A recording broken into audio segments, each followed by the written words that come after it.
नमस्कार।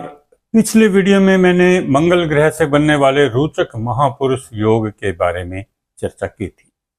अब मैं चर्चा करूंगा बुध ग्रह से बनने वाले भद्र योग के बारे में। योग का अर्थ जोड़ है, यानी ग्रह की शक्ति में पहले से अधिक वृद्धि। ग्रह का शुभ या अशुभ जो भी प्रभाव जातक के जीवन में दिखने की संभावना है, उसमें वृद्धि होना ही योग का प्रभाव है। ज्योतिष में योग किसी एक ग्रह की विशेष स्थिति से अथवा दो या अधिक ग्रहों की विशेष स्थितियों से बनते हैं। केवल एक ग्रह की विशेष स्थिति से बनने वाले पंच महापुरुष योगों में से मंगल ग्रह से बनने वाले रोचक योग की मैं चर्चा कर चुका हूं। अब मैं बुध ग्रह से बनने वाले भद्र योग की चर्चा करूंगा। यह कैसे बनता है, इसे जान लें। जन्मपत्री में यदि बुध ग्रह अपनी राशि या अपनी उच्च राशि में स्थित है और लगन से केंद्र में है, यानी पहले, चौथे, सातवें या 10वें स्थान में स्थित है, तो भद्र योग बनता है। यहां विचारणीय बात यह है कि पंच महापुरुष योगों में सम्मिलित ग्रहों की दो दो राशियां हैं और किसी अन्य एक राशि में वे उच्च होते हैं। बुध ग्रह की भी दो राशियां हैं, परंतु वह अपनी ही राशि कन्या में उच्च होता है, यानी स्वग्रही और उच्च। इस तरह जहां मंगल या अन्य ग्रहों के लिए महापुरुष योग बनाने के लिए 3 अवसर प्राप्त हो सकते हैं, वहीं बुध के लिए केवल 2 ही अवसर मिलते हैं। यानी बुध ग्रह मिथुन राशि या कन्या राशि में स्थित हो और लगन से केंद्र में हो, यानी पहले, चौथे, सातवें या 10वें भाव में हो, तो ही भद्र योग बनेगा। यह स्थिति तभी संभव हो सकती है यदि आपका लगन मिथुन, कन्या, धनु या मीन हो। किसी अन्य लगन में बुध ग्रह केंद्र का स्वामी होकर यह योग नहीं बना सकता। ज्योतिष के ग्रंथों में भद्र योग के क्या क्या प्रभाव बताए गए हैं, यह जानने के लिए पहले यह समझ लेते हैं कि बुध ग्रह के कारकत्व क्या होते हैं। बुध ग्रह को विद्या, वाणी, बुद्धि, गणित, शिल्पकला, ज्योतिष, बंधु बांधव, मित्र और मामा का कारक माना गया है। धन, व्यवसाय, व्यापार का भी यह कारक है। यह हरे रंग का प्रतिनिधि ग्रह है। यह युवा अवस्था का प्रतीक है और इसे राजकुमार माना जाता है। यह लेखन क्षमता को बढ़ाता है, तर्क करने की क्षमता में वृद्धि करता है। इससे प्रभावित व्यक्ति अच्छे कलाकार, चित्रकार व पत्रकार आदि होते हैं। बुद्धि व वाणी का प्रतिनिधि होने के कारण यह शुभ होने पर अच्छी पत्रकारिता देता है। यदि इस पर अशुभ प्रभाव होगा तो यह ओछी पत्रकारिता ही देगा, अच्छी पत्रकारिता नहीं देगा। इसके प्रभाव से व्यक्ति खेल कूद, विशेषकर बुद्धि के खेलों में सफल होते हैं। संचार व ट्रांसपोर्ट के साधनों से धन कमाते हैं, मिलनसार होते हैं, उनके अनेक मित्र बनते हैं, सोशल मीडिया का सदुपयोग करते हैं और उनके अनेक फैन भी होते हैं। वे दूसरों का भला चाहने वाले व करने वाले होते हैं।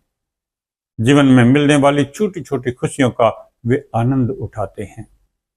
वे अच्छे वक्ता होते हैं, बुद्धिमान व अच्छी स्मरण शक्ति के कारण वे अपने भाषणों में अनेक तथ्यों का सही प्रयोग करते हैं।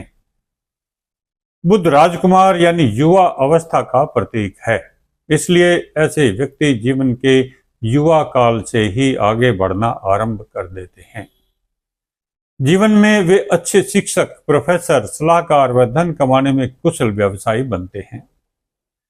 अगर बुध ग्रह पर गुरु ग्रह का दृष्टि प्रभाव भी हो तो वे बहुत अच्छे आध्यात्मिक गुरु भी बनते हैं। ऐसे व्यक्ति समाज सेवा में भी अग्रणी होते हैं।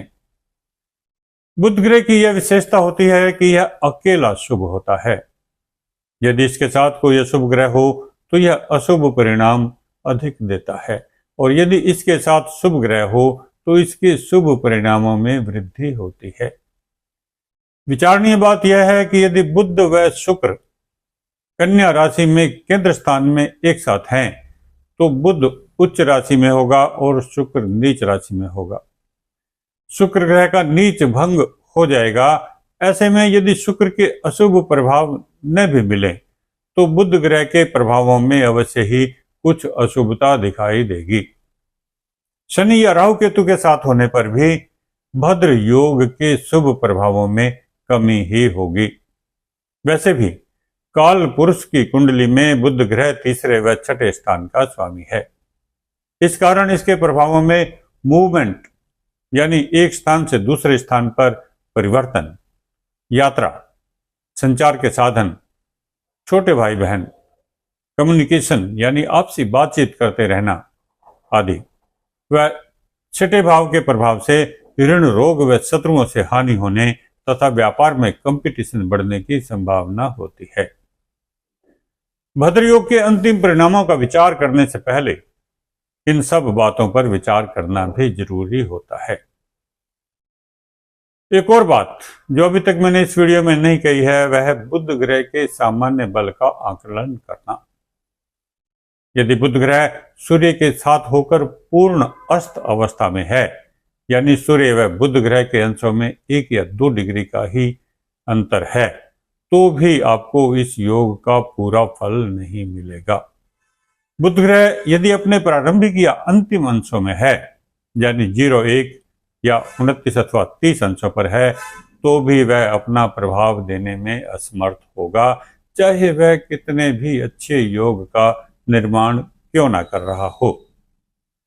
ग्रह पर पड़ने वाली पाप दृष्टि या उसका पाप कर्तृ योग में होना भी उसके प्रभाव में कमी कर देते हैं।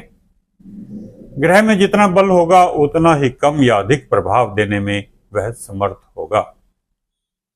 अब चर्चा कर लेते हैं कि भद्र योग के बारे में हमारे ज्योतिष के ग्रंथों में क्या विवरण दिया गया है। ज्योतिष के ग्रंथ फल दीपिका के अनुसार भद्र योग वाला जातक लंबी आयु वाला, बुद्धिमान, पवित्र विचारों वाला तथा स्वच्छ शरीर वाला होगा। उसे विद्वानों से सम्मान मिलेगा। वह प्रिय तथा मीठी वाणी बोलने वाला होगा। ज्योतिष के ग्रंथ मानसागरी के अनुसार ऐसे जातक की मुखाकृति सिंह के समान, घुटने से पांव तक हाथी के समान, जांघ मोटी, छाती चौड़ी व हाथ और पैर कमल के समान होंगे। वह विद्वान होगा और सभा में सम्मान प्राप्त करेगा। वह योग विद्या में निपुण होगा। ज्योतिष के ग्रंथ जातक पारिजात के अनुसार जातक का चेहरा बाघ के समान, चौड़ी छाती, उग्र स्वभाव, गोल हाथ, वह सगे संबंधियों की सेवा करने वाला होगा। वह दीर्घायु होगा, अधिकारों से संपन्न होगा, प्रसिद्ध व धनी होगा। अन्य ज्योतिष ग्रंथों में भी इसी तरह का विवरण उपलब्ध होता है। अब जन्मपत्री में बुध ग्रह की स्थिति, उस पर पड़ने वाले प्रभावों तथा अंशों आदि से अंदाजा लगा सकते हैं कि आपको भद्र योग का कितना और किस तरह का फल मिलेगा। यह विश्वास रखें कि भद्र योग का फल अच्छा ही मिलेगा। भद्र पुरुष का अर्थ होता है सज्जन व सहायता करने वाला व्यक्ति। इस वीडियो में इतना ही। अगले वीडियो में बात करेंगे गुरु ग्रह से बनने वाले हंस योग के बारे में। यदि आपने अभी तक चैनल को सब्सक्राइब नहीं किया है तो अभी कर लें, वह वीडियो को लाइक व शेयर भी करें। बहुत बहुत धन्यवाद।